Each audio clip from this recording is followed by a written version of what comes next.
মুভির শুরুটা হয় 2000 সালের একটি ঘটনা দিয়ে। নিউজ রিপোর্টের মাধ্যমে ভয়ানক এক কেস সম্পর্কে জানানো হয়। কর্ণাটক এবং তেলেঙ্গানা রাজ্যের বর্ডারের কাছে অবস্থিত চিনচোলি ফরেস্টের ভেতর প্রতি বছরই একটি মাথা কাটা লাশ পাওয়া যাচ্ছিল। প্রতিবারই সাদা শাড়ি পরিহিত এক মহিলার লাশ, এমনকি তার মাথার উপরের অংশে কাঠ দিয়ে তৈরি একটি মাছ লাগানো থাকত। স্বাভাবিকভাবে এই সকল ভিকটিমদের পরিচয় কখনোই জানা যায়নি, কিন্তু ফরেন্সিক রিপোর্ট বলছে এদেরকে প্রথমে ভয়ঙ্করভাবে নির্যাতন করা হয়েছিল, তারপরে তাদেরকে নৃশংসভাবে হত্যা করা হয়েছে। আর এই ঘটনা এখন পর্যন্ত 15 জন মহিলার সাথে ঘটে গেছে, কিন্তু আজ পর্যন্ত পুলিশ এই খুনির বিরুদ্ধে একটিও ক্লু খুঁজে পায়নি। আর এর দ্বারা এটাই প্রমাণ হয় যে এই খুনি যে হোক না কেন, সে অত্যন্ত চালাক, হিংস্র এবং নির্মম, যে বছরের পর বছর যাবৎ এই কাজ করে আসছে, কিন্তু আজ পর্যন্ত তাকে কেউ ধরতে পারেনি। এই কারণে এই কেসটি এই এলাকার সবথেকে বড় একটি মিস্ট্রিতে পরিণত হয়েছে। এমনকি সবার জন্য এই কেসটি সমাধান করা একরকম অসম্ভব হয়ে গিয়েছে।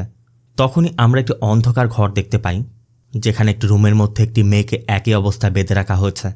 মানে তার পরনো সাদা পোশাক, চেয়ারের সঙ্গে বাঁধা, মুখের মধ্যে একটি লেবু, এমনকি একই রকম একটি মাস্ক। মুখটিকেও একটি শয়তানের মতো করে রং করা হয়েছে। এই ধরনের মাস্কই মূলত মৃতদেহের উপর পাওয়া গিয়েছিল। অর্থাৎ এই মেয়েটিও নতুন এক ভিকটিম হতে চলেছে, যাকে এই সিরিয়াল কিলার বন্দি করে রেখেছে। এবং শেষ পর্যন্ত তার সঙ্গে কী ঘটতে যাচ্ছে তা আমরা আগেই অনুমান করতে পারি। তবে এখানে খেয়াল করার মতো বিষয় হচ্ছে, এই মেয়েটির গলায় একটি লিঙ্গম ঝুলছিল, অর্থাৎ একটি শিবলিং। ঠিক তখনই সেখানে একজন বড়সড় ভয়ঙ্কর মানুষ আসে, যার মুখ আমাদের দেখানো হয় না, কিন্তু তার হাতে একটি অস্ত্র ছিল। তবে তার পায়ের শব্দ শোনা মাত্রই মেয়েটি একদম ভয় পেয়ে যায়। সে এতটাই ভয় পায় যে চেয়ারে বসে এসে প্রস্রাব করে ফেলে। তার মানে এই কিলার কতটা ভয়ানক সেটা এখান থেকেই বোঝা যাচ্ছে। এরপর সেই লোকটি মেয়েটির গলা থেকে লিঙ্গমটি খুলে নেয় এবং তার উপর একটি রিচুয়াল করে মেয়েটির মুখের মধ্যে লিঙ্গমটি ঢুকিয়ে দেয়। ধীরে ধীরে তার পেট পর্যন্ত ঢুকিয়ে হঠাৎ করে লক করে দেয়। মানে তার বডির ভিতরের পার্টসগুলো লক করে দিচ্ছে। মানে এখানে যা ঘটছিল তা একেবারে সাধারণ কিছু নয়। এখান থেকে সিন শিফট হয়। আমাদের দুজন ব্যক্তিকে দেখানো হয়, যার একজনের নাম জন, পেশা একজন বিজনেসম্যান, আর অন্যজন তার অ্যাসিস্ট্যান্ট। মূলত তারা একজন ডিটেকটিভ খুঁজছিল, আর সেই ডিটেকটিভের খোঁজে তারা একটি কলোনিতে চলে যায়। এখানে তারা যে ডিটেকটিভের কাছে এসেছে সে এই এলাকাতে অনেক বিখ্যাত। এখানে এসে তারা তার অ্যাসিস্ট্যান্ট এবং বন্ধু প্রসাদের সাথে দেখা করে এবং ওই ডিটেকটিভের সম্পর্কে জিজ্ঞেস করে। মূলত এই ডিটেকটিভের নাম হচ্ছে ভূতদম ভাস্কর নারায়ণ। এখানেই প্রসাদ তার পাস সম্পর্কে জানায়। আর এখান থেকে গল্পটি 14 বছর পিছে চলে যায়। ভাস্কর মূলত শুরু থেকে একজন খুবই বুদ্ধিমান ছেলে ছিল। তার বাড়িতে তার বাবা, মা আর বড় ভাই ছিল। ওই সময় সে ইঞ্জিনিয়ারিং পড়ছিল। এছাড়াও তার পাশের বাড়িতে দুজন ঘনিষ্ঠ বন্ধু প্রসাদ এবং ইন্দ্রা থাকত। আর সেখানে লক্ষ্মী নামের একটি মেয়েকে ভাস্কর সবসময় পছন্দ করত। লক্ষ্মীর বড় বোনের নাম ছিল শ্রাবণী। ভাস্কর সবসময় তাকে তার বড় বোনের মতো মনে করত। এখানে আরেকটি বিষয় বলে রাখি, ভাস্কর এবং লক্ষ্মীর সম্পর্কটি ছিল অন্যরকম, কিন্তু শ্রাবণী সবসময় ভাস্করকে সাপোর্ট করে যেত। এর মধ্যে একদিন একটি অপ্রত্যাশিত ঘটনা ঘটে যায়। আলী নামে একজন ব্যক্তির সাথে ভাস্করের বড় ভাইয়ের অনেক ঝামেলা হয়, কারণ রবি সে আলীর মেয়ে রহিমাকে ভালোবাসত। কিন্তু জাতিগত ভিন্নতার কারণে তাদের এই সম্পর্কটা মেনে নেওয়া সম্ভব হচ্ছিল না। তবুও তারা এখানে থেমে থাকেনি। তারা গোপনে দেখা করা, কথা বলা চালিয়ে যেত। কিন্তু আলী একসময় এই বিষয়টি জেনে যায়, যে জন্য সে রহিমার কলেজে যাওয়া পর্যন্ত বন্ধ করে দিয়েছে এবং তাকে বাড়িতেই রাখতে শুরু করেছে। রবি যখন এই বিষয়টি জানতে পারে, তখন সে রহিমাকে নিয়ে যেতে সেখানে গিয়েছিল, কারণ রবি রহিমাকে নিয়ে পালানোর প্ল্যান করছিল। কিন্তু রবি ওই বাড়ির মধ্যে গিয়ে দেখে আলী এবং রহিমার মৃতদেহ পড়ে আছে। মানে সে আসার আগে তাদেরকে খুন করা হয়েছে। ঠিক তখনই সেখানে পুলিশ পৌঁছে যায়, আর তারা রবিকে খুনি সন্দেহ করে গ্রেপ্তার করে, কারণ সব তথ্য প্রমাণ তার বিরুদ্ধেই যাচ্ছিল। ক্রাইম সিনে তার ফিঙ্গারপ্রিন্ট পাওয়া গিয়েছে। আবার আলীর সাথে যে তার আগের ঝামেলা হয়েছিল এই ব্যাপারটা সবাই জানত, তাই সবাই তাকে সন্দেহ করছে। ভাস্কর যখন এই বিষয়টি জানতে পারে, সে কখনই এটা বিশ্বাস করতে পারছিল না, কারণ সে তার ভাইকে খুব ভালো করে জানত। তার ভাই কখনই এই কাজটি করতে পারে না। তাই ভাস্কর নিজেই ওই ক্রাইম সিনে গিয়ে ক্লু খুঁজতে শুরু করে, কারণ সে যদি নতুন কোনো ক্লু খুঁজে পায় তাহলে হয়তোবা তার ভাইকে সে বাঁচাতে পারবে। কিন্তু সেখানে তেমন কিছু খুঁজে পায় না।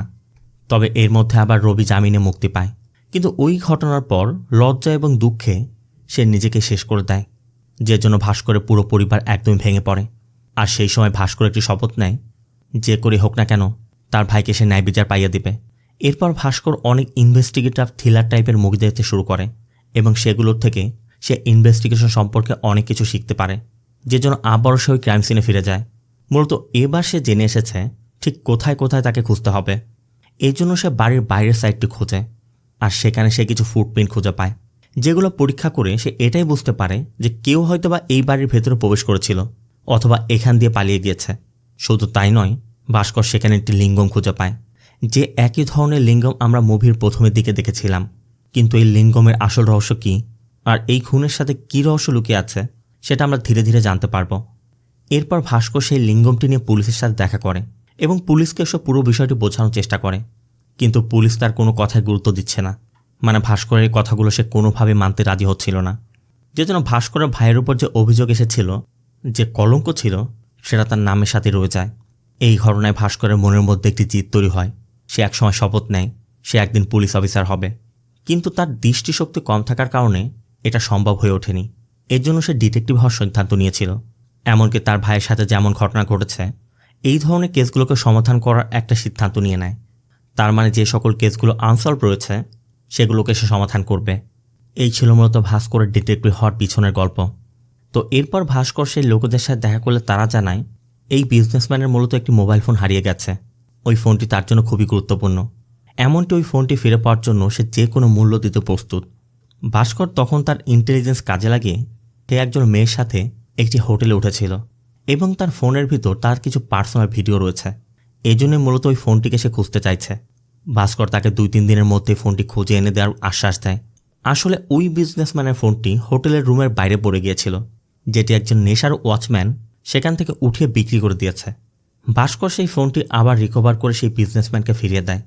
এর মধ্যে আমরা এটাও দেখতে পাই ভাস্করের বাবা, যে জ্যোতিষবিদ্যায় খুব বেশি বিশ্বাস করত, তিনি ভাস্করকে বারবার বলছিল সে যেন ডিটেকটিভের কাজ ছেড়ে দেয়, অন্য কোনো সাধারণ চাকরি করে। কারণ তার ধারণা ডিটেকটিভদের যে কালো কোট থাকে সেটি কখনোই তার জন্য সৌভাগ্য, সেটি তার জন্য অমঙ্গলজনক। কিন্তু ভাস্কর কখনোই এই ডিটেকটিভের চাকরি ছাড়বে না। এরপর আমরা আরও জানতে পারি ভাস্করের বন্ধু ইন্দ্রা, সে এখানেরই একজন পুলিশ অফিসার। আর এখানে যে মাস্কের ওই কেসটি ছিল, তারা দুজনই এই কেসে কাজ করছিল, কিন্তু এখনও পর্যন্ত সে এই কেসটি সমাধান করতে পারেনি। আবার অন্যদিকে আমরা লক্ষ্মীকে দেখতে পাই। লক্ষ্মী একজন জার্নালিস্ট হয়েছে, যে গত 3 বছর ধরে এই কেসের উপরই কাজ করছে, কিন্তু সেও ভাস্করের মতো এখনও পর্যন্ত কোনো সমাধানে পৌঁছাতেই পারেনি। ওই সময় আমরা নিউজ দেখেছিলাম 2000 সালের, আর এখন সাল চলছে 2018। তার মানে কেসটির 18 বছর পেরিয়ে গেছে। সম্প্রতি আবার 16তম ভিকটিমের মাথাবিহীন মৃতদেহ পাওয়া যায়, যেটি ভাস্কর নিজেই তদন্ত করছিল। বডি ঠিকই পাওয়া গেছে, কিন্তু আশেপাশে 1 ফোঁটা রক্তের চিহ্ন পর্যন্ত নেই। এতে করে ধারণা করা যায় যে এই খুনটি হয়তোবা অন্য কোথাও করে তারপর এখানে বডিটি ফেলা হয়েছে। আর এই মেয়েটির ফিঙ্গারপ্রিন্টের কোনো রেকর্ডই নেই, তাই তার পরিচয় নির্ধারণ করা একদমই অসম্ভব। সোজা কথা বলতে গেলে এমন কোনো দিকই নেই যেখান থেকে এই কেসটিকে সমাধান করা যেতে পারে।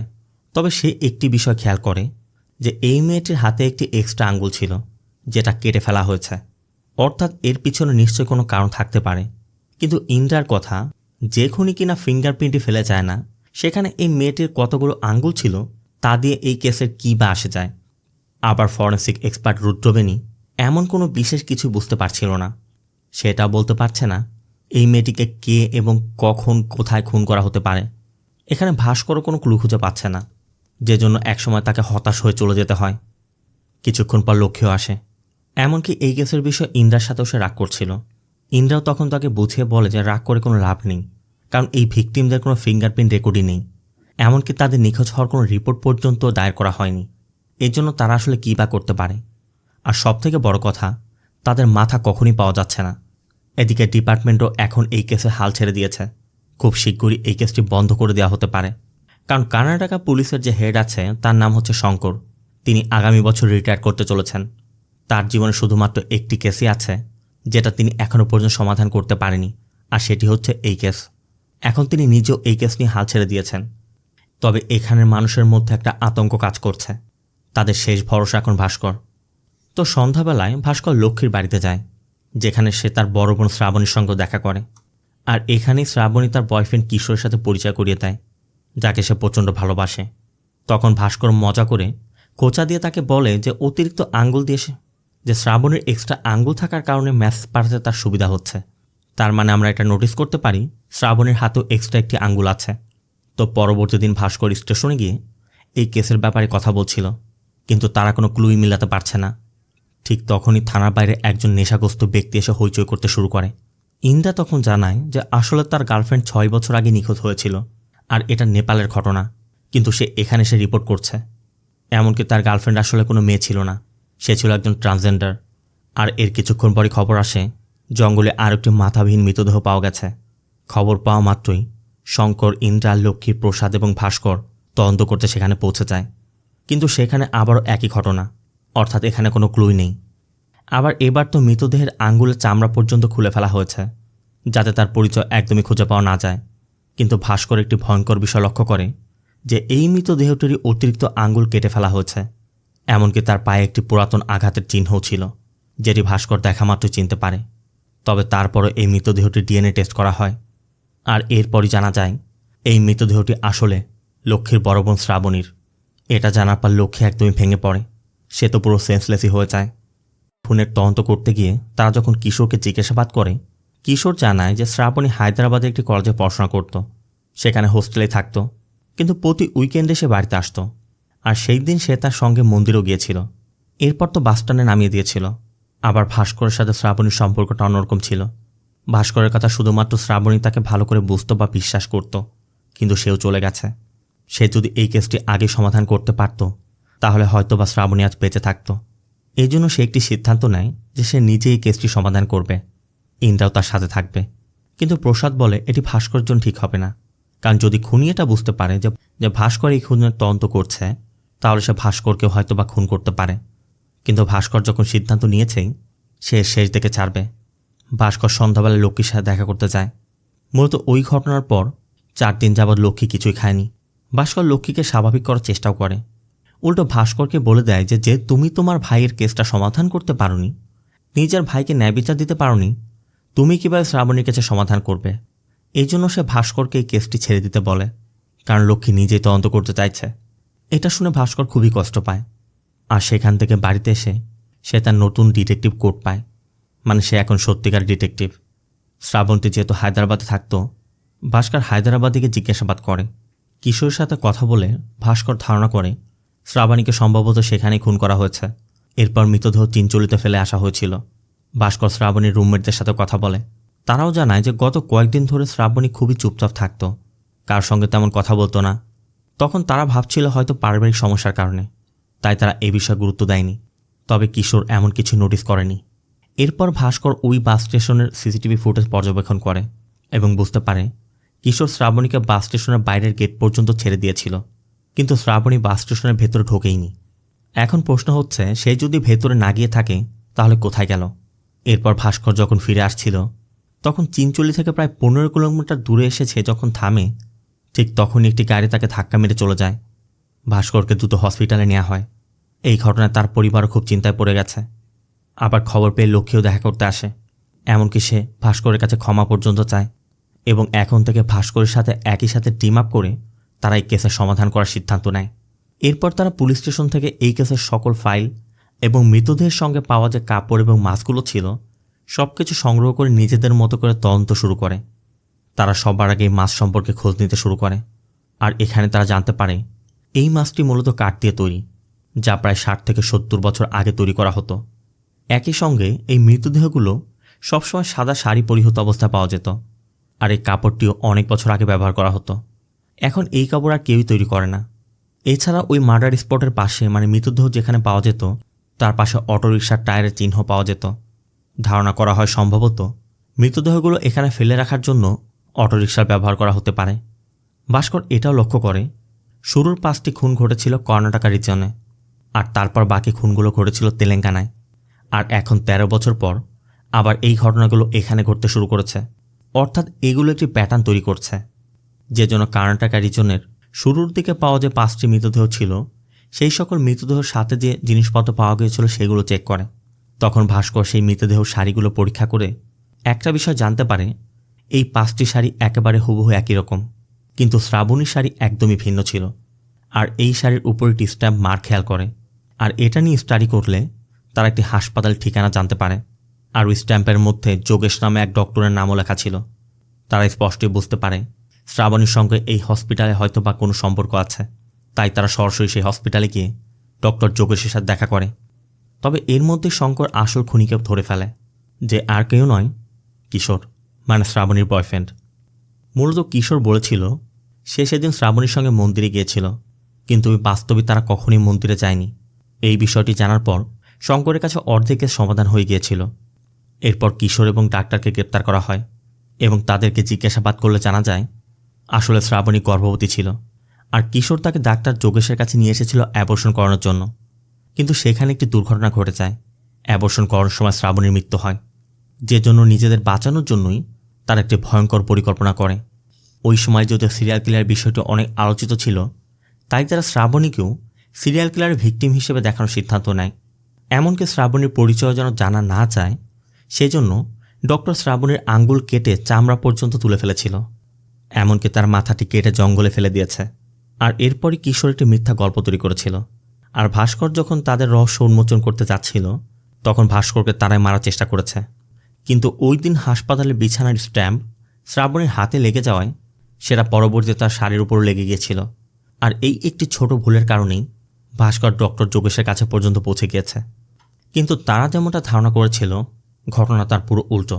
তারা শুধুমাত্র শ্রাবণীর খুনের রহস্য জানতে পেরেছে, ওই সিরিয়াল কিলার পর্যন্ত পৌঁছাতে পারেনি। আবার লক্ষ্মীও জানতে পেরে খুবই ভেঙে পড়ে, কারণ কিশোরী যে এমন কাজ করবে সেটা তারা কখনোই চিন্তা করতে পারেনি।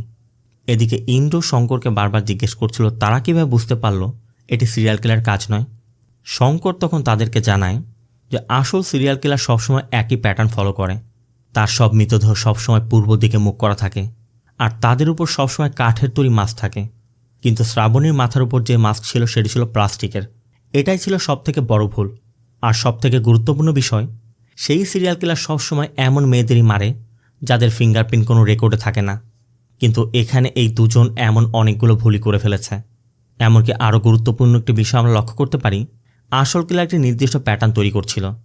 ভাস্করও এই সকল বিষয় নিয়ে খুবই চিন্তা করছিল। তখনই তার মনে পড়ে যে শ্রাবণীর আগে যে মৃতদেহটি পাওয়া গিয়েছিল তারও অতিরিক্ত 2টি আঙ্গুল ছিল।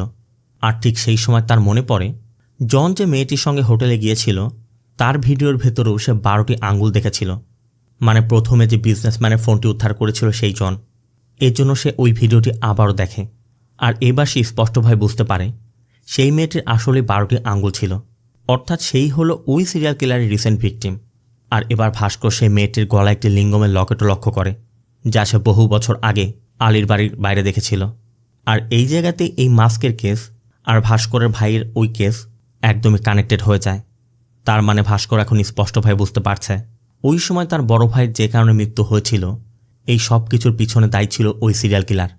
তাই ভাস্করকে এখন যে কোনো মূল্যে এই কেসের সমাধান করে ওই সিরিয়াল কিলার পর্যন্ত পৌঁছাতে হবে, কারণ সে তার ভাইকে হারিয়েছে, আর যাকে বড় বোন বলে মানত তাকেও হারিয়েছে। এরপর আমাদের আবার সে আসল খুনিকে দেখানো হয়, লম্বা চওড়া বড় বড় চুলওয়ালা ভয়ঙ্কর একজন ব্যক্তি, যাকে দেখে একবার দানব অথবা অসুরের মতো মনে হয়। সে এখন তার পরবর্তী ভিকটিমের সাথে ঠিক একই রকম কাজ করতে যাচ্ছে, যেমনটা আমরা মুভির প্রথম দিকে দেখেছিলাম। সে প্রথমে তার শরীর থেকে মাথাটাকে আলাদা করে, এরপর সে মাথাটি একটি অন্ধকার জায়গায় নিয়ে যায়। আমরাও দেখতে পাই এখানে সে কালো জাদুর রিচুয়াল করছে, আর সেখানে সে এই মাথাটি একটি বিশেষ জায়গার মধ্যে রেখে দেয়। মৃতদেহটিকে একটি সিন্দুকের ভেতরে বন্ধ করে রাখে। এদিকে ভাস্কর তার টিমকে নিয়ে জনের বাড়িতে যায়, আর সেখানে তাকে জিজ্ঞাসাবাদ করলে জন জানায় সে একদিন একটু হোটেলে গিয়েছিল। সেখানে একজন বোরখা পরা মেয়ে তার সঙ্গে দেখা করতে এসেছিল। সে ভেবেছিল এই মেয়েটি হয়তোবা তার জন্য পাঠানো হয়েছে, কিন্তু ঠিক সেই সময় আরেকজন বোরখা পরা মেয়ে সেখানে এসে ওই মেয়েটিকে সঙ্গে নিয়ে চলে গিয়েছিল। যে জন্য তারা হোটেলের ওয়াচম্যানকে জিজ্ঞাসাবাদ করে, সেও একই ঘটনার কথা বলে। কিন্তু তার কাছ থেকে আরও একটি তথ্য পাওয়া যায় যে ওই মেয়েটি আসলে একটা ট্রান্সজেন্ডার ছিল, আর যে মেয়েটি তাকে নিয়ে গিয়েছিল সে একটি গ্রে হোন্ডা সিটি কার নিয়ে এসেছিল। তখন ভাস্কর সেই গাড়িটি খুঁজে বের করার সিদ্ধান্ত নেয়, কিন্তু এই এলাকায় কোনো সিসিটিভি ক্যামেরা না থাকায় ওই গাড়িটিও খুঁজে পাওয়া সম্ভব হচ্ছে না। যে জন্য ভাস্কর একটু গভীর চিন্তায় পড়ে যায়, কারণ যাকে এতদিন তারা মেয়ে ভেবে এসেছিল সে আসলে একজন ট্রান্সজেন্ডার। এবং এখন সব থেকে বড় প্রশ্ন হলো আসলে এখানে কী ঘটছে।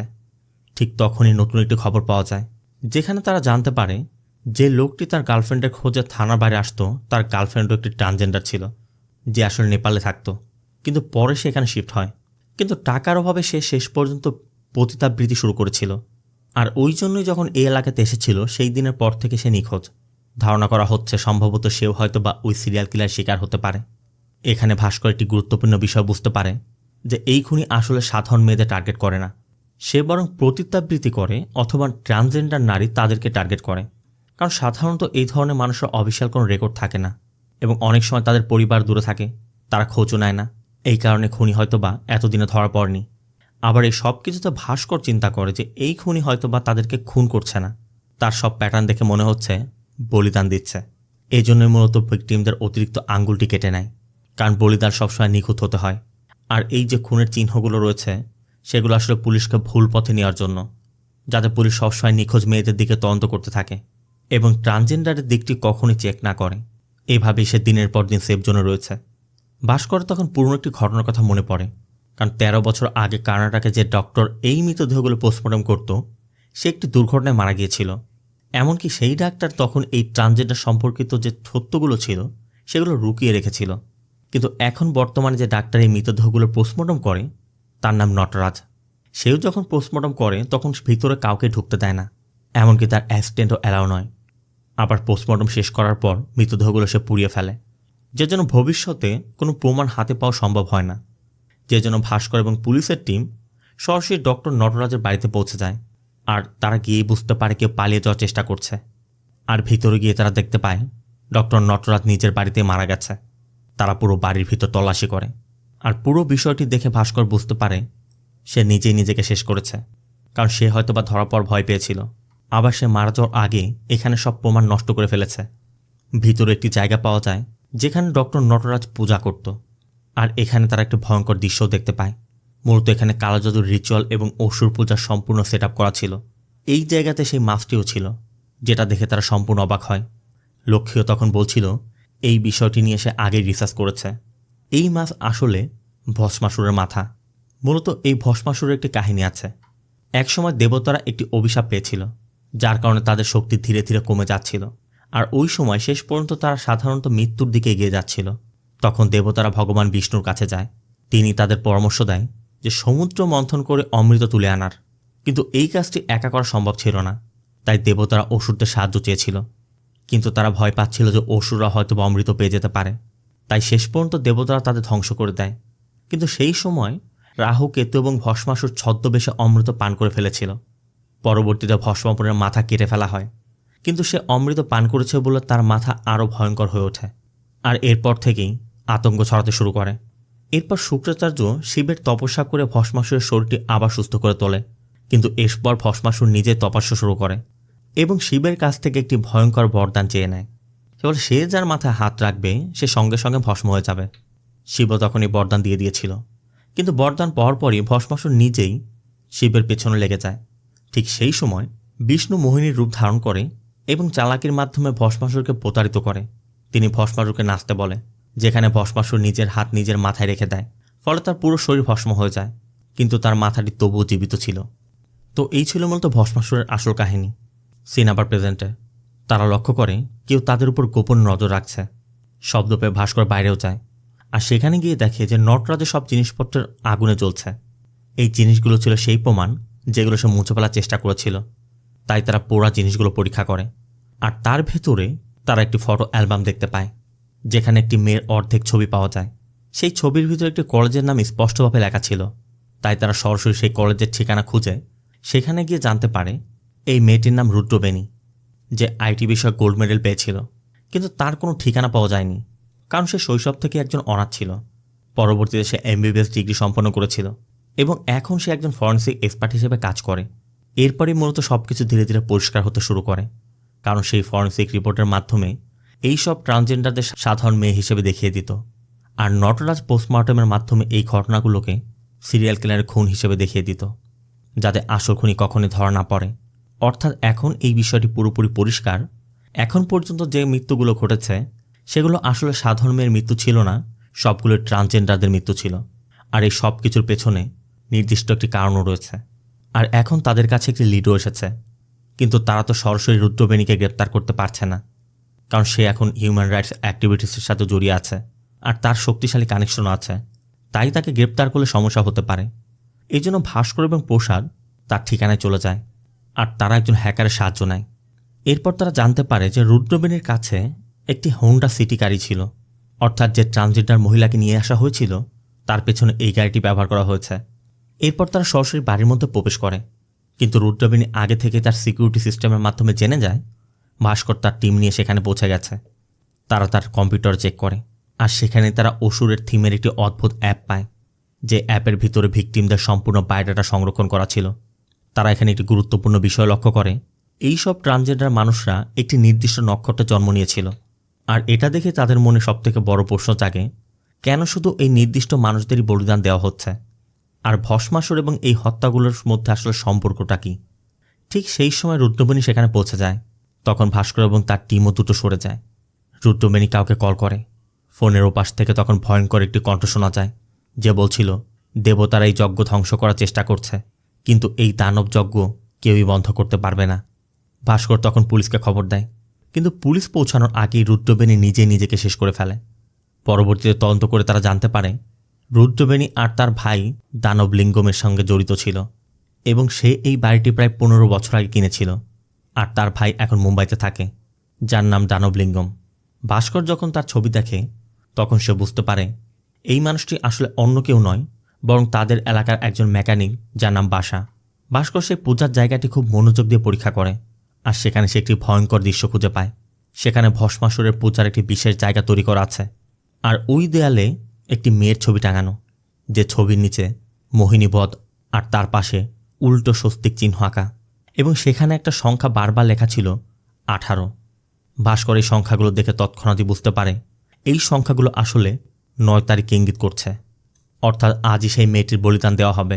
আর এই মেয়েটি অন্য কেউ নয়, কর্ণাটকা পুলিশের হেড শঙ্করের দত্তক নেওয়া ট্রান্সজেন্ডার মেয়ে মোহিনী, যে জন্য ভাস্কর এবং তার টিম বাসাকে ধরতে চায়। কিন্তু সেই সময় ভাস্কর সেখানে লক্ষ্মীকে দেখতে পায়।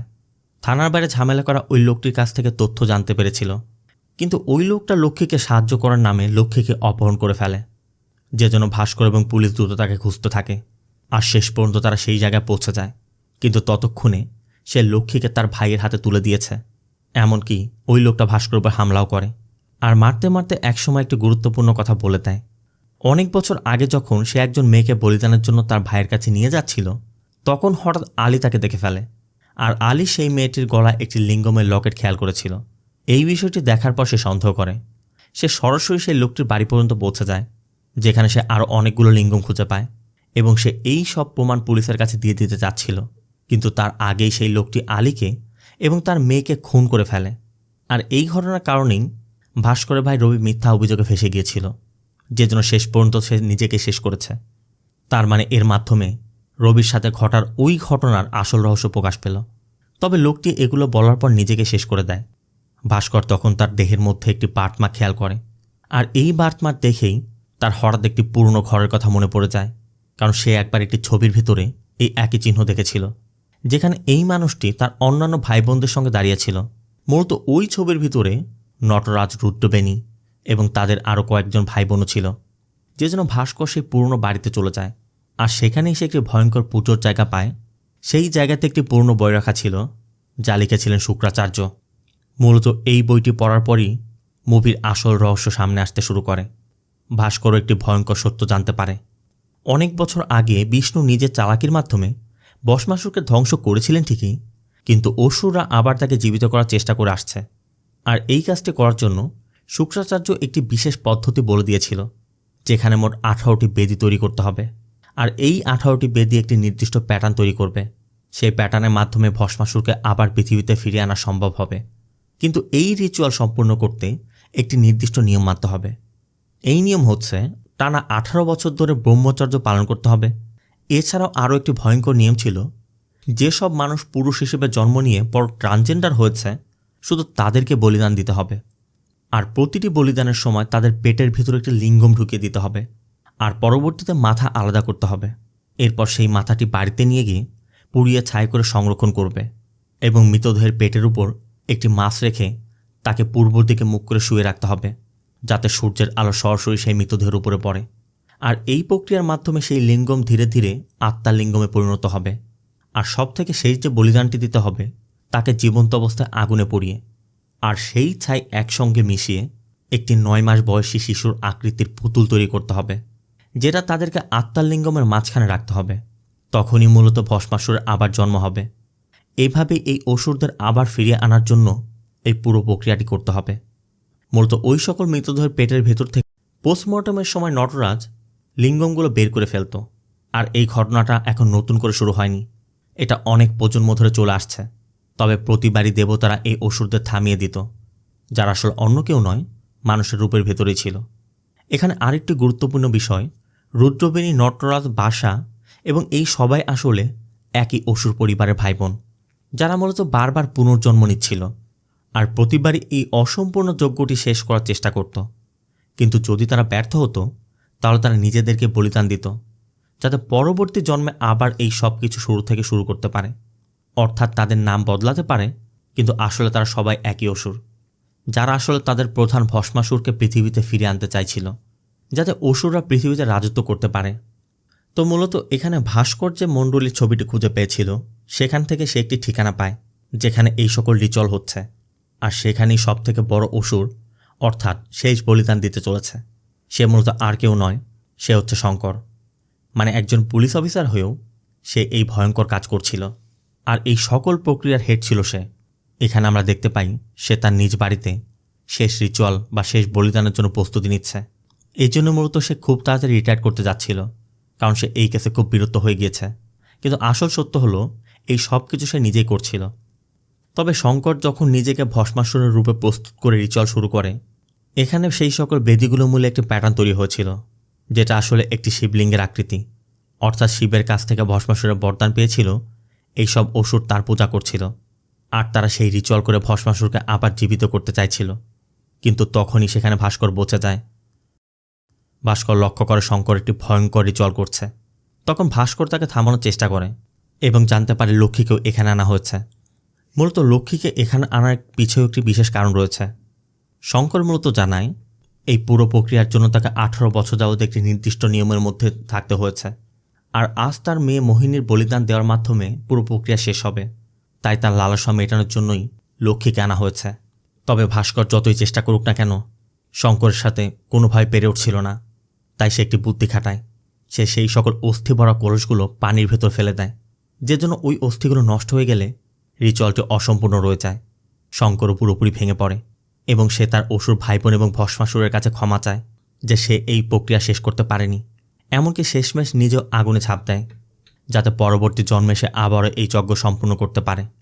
আর এর মাধ্যমে মূলত বহু বছরের পুরনো এই কেসের সমাধান হয়ে যায়। ভাস্কর তার ভাইয়ের ন্যায় বিচার প্রতিষ্ঠা করে। কিন্তু গল্প এখানেই শেষ নয়। হঠাৎ একদিন ভাস্করের কাছে একটি ফোন আসে। অন্য পাশ থেকে কেউ একজন বলে ওঠে অসুর যজ্ঞ আবার শুরু হয়ে গেছে। আর ঠিক সেই সময় আমরা দেখতে পাই ওই পরিবারের ছবির ভেতরে ছোট্ট একটি শিশুরও পড়ো, ছোট্ট একটি শিশুও ছিল, যাকে তারা কেউই খেয়াল করেনি। অর্থাৎ এইবার এই যজ্ঞ সেই শিশুই হয়তোবা সম্পন্ন করতে চলেছে। তো সবশেষে বলতে গেলে এই মুভিটা মূলত সিরিয়াল কিলিং ইনভেস্টিগেশন আর মিস্টিরিয়াস রিচুয়াল, অথবা এক কথায় বলতে গেলে মানুষের অন্ধবিশ্বাসের ধারণাকে কেন্দ্র করে তৈরি করা হয়েছে। পুরো বিষয়টি কাল্পনিক। সব মিলিয়ে মুভিটা আপনার কেমন লেগেছে কমেন্টে অবশ্যই জানাবেন। আর ভিডিওটি ভালো লাগলে ভিডিওতে লাইক দিয়ে চ্যানেলটিকে সাবস্ক্রাইব করতে একদম ভুল করবেন না। দেখা হবে অন্য কোনো মুভি বা সিরিজের এক্সপ্লেনেশন ভিডিওতে। ততক্ষণ সব ভালো থাকবেন, সুস্থ থাকবেন। আল্লাহ হাফেজ।